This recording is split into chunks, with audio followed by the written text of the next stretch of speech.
Hello, good morning, praise the Lord. இன்றைக்கும் உங்களை பார்க்க ரொம்ப சந்தோஷம். தேவன் நல்லவராக இருக்கிறார். அவர் என்றும் மாறாதவர். இன்றைக்கும் நம்முடைய வாழ்க்கையில் தேவையான எல்லாவற்றையும் அவர் கொடுத்திருக்கிறார். அதற்காக ஆண்டவருக்கு நன்றி செலுத்துவோம். வரக்கூடிய நாட்களிலும் நம்முடைய தேவைகள், பிரச்சனைகள் அதிகமாக இருக்கிறது. ஆனால் நம்முடைய கவனமெல்லாம் தேவன் மேலே வைத்திருக்கும் பொழுது அவர் எல்லாவற்றையும் பார்த்து கொள்வார்.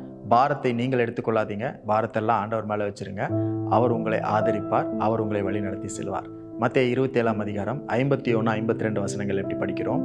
அப்பொழுது தேவாலயத்தின் திரைச்சிலை மேல் தொடங்கி கீழ் வரைக்கும் இரண்டாக கிழிந்தது. பூமியும் அதிர்ந்தது, கன்மலைகளும் பிளந்தது, கல்லறைகளும் திறந்தது, நித்திரையடைந்திருந்த அநேக பரிசுத்தவான்களுடைய சரீரங்களும் எழுந்திருந்தது. Restoration through rendering. Restoration through rendering. இரண்டாக்கினதன் மூலம் ரட்சிப்பு வந்தது. இரண்டாக்கினதன் மூலம் ரட்சிப்பு வந்தது. தேவாலயத்தின் திரைச்சிலையை இரண்டாக தேவன் கிழித்ததன் மூலம் அங்கே ஒரு ரட்சிப்பு வந்தது, ஒரு மீட்பு வந்தது. இழந்ததெல்லாம் திரும்ப வந்தது. தேவனுக்கும் மனிதனுக்கும் இருந்த பிரிவினையை காட்டுகிறது தான் அந்த திரைச்சிலை. யாரும் தேவனை நெருங்க முடியாது அப்படின்றதற்கு ஒரு அடையாளம் தான் அந்த திரைச்சிலை. அந்த திரைச்சிலை ரொம்ப கனமானது, ரொம்ப உயரமானது, ரொம்ப திக்னஸ் அதிகமானது. யாருனாலையும் அதை கிழிக்க முடியாது. ஆனால் இயேசு கிறிஸ்து சிலுவையில் ஜீவனை விட்ட பொழுது மேல் தொடங்கி கீழ் வரைக்கும் அது கிழிந்தது. அப்படின்னா தேவனே மேலேருந்து கீழே வரைக்கும் அதை இரண்டாக கிழிச்சிட்டார். நடுவில் இருந்த பிரிவினையை அவரே உடைத்தார் அப்படின்றது அர்த்தம். அப்போ திரைச்சீலையை இரண்டாக கிழித்ததன் மூலம் தேவன் மறுசீரமைப்பை, மீட்பை, ரெஸ்டரேஷனை தேவன் நம்முடைய வாழ்க்கையில கொடுத்துட்டாருன்னு அர்த்தம். அப்போ அந்த சம்பவம் நடக்கும் பொழுது ஒரு 4 காரியங்களை இந்த வசனத்துல சொல்லப்பட்டிருக்கு. பூமியும் அதிர்ந்தது, கன்மலையும் பிளந்தது, கல்லறைகளும் திறந்தது, நித்திரை அடைந்தவர்களும் உயிர் தெழுந்தார்கள். அப்ப தேவன் நமக்கும் அவருக்கும் இருக்கிற அந்த இடைவேளையை அவர் உடைத்த பொழுது, அந்த வெற்றிடத்தை அவர் நிரப்பின பொழுது பூமியும் அதிர்ந்தது. அப்படி என்றால் பூமி அப்படின்னு சொல்லும் பொழுது the things that you are holding you down, the things that are grounding you, உங்களை பிடித்து வைத்திருக்கிற காரியங்கள், இந்த உலகத்தின் பிடியில மாட்டி இருக்கிற காரியங்கள், நீங்கள் வளர விடாமல் உயர முடியாமல் உங்களை பிடித்து வைத்திருக்கிற காரியம்தான் பூமின்னு சொல்லப்படுகிறது.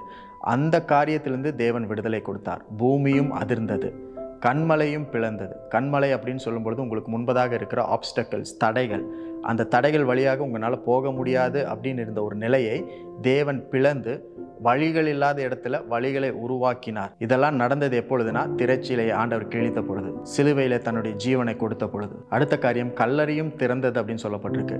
Death was conquered. மரணம் வெல்லப்பட்டது, மரணம் விழுங்கப்பட்டது. அது வரைக்கும் எப்படி இருந்துச்சுன்னா மரணம் எல்லோரையும் விழுங்கி கொண்டிருந்தது, மரணம் எல்லோர் மேலேயும் ஜெயம் எடுத்து கொண்டிருந்தது.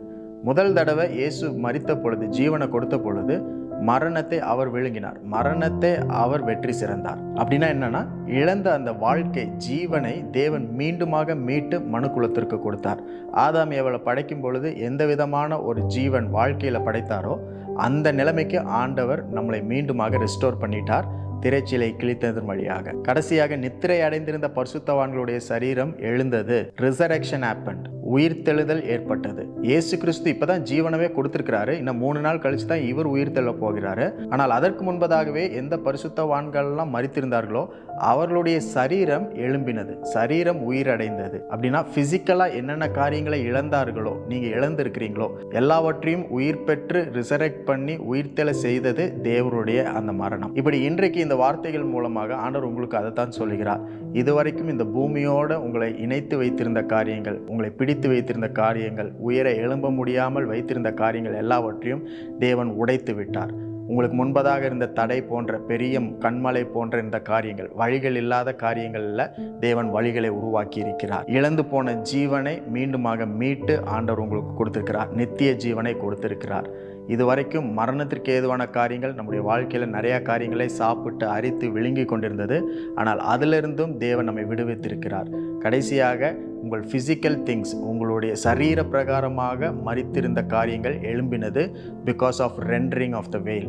இன்றைக்கு திரைச்சீலை தேவன் கிழித்திருக்கிறார் என்ற விசுவாசம், நம்பிக்கை உங்கள் மனதில் ஏற்படும் பொழுது இப்படிப்பட்ட காரியங்களிலிருந்து உங்களால் விடுதலை பார்க்க முடியும், ஜெயத்தை பார்க்க முடியும், உங்கள் மனப்பான்மையை வித்தியாசமாக அமைக்க முடியும். இன்றைக்கும் தேவனுடைய அந்த உயிர்த்தெழுந்த வல்லமை உங்கள் வாழ்க்கையில் இருக்கிறது. இந்த காரியங்கள் எல்லாம் உங்கள் வாழ்க்கையில் ஒன்றன் பின் ஒன்று நடக்கிறத நீங்கள் பார்த்து கொண்டே இருப்பீங்க.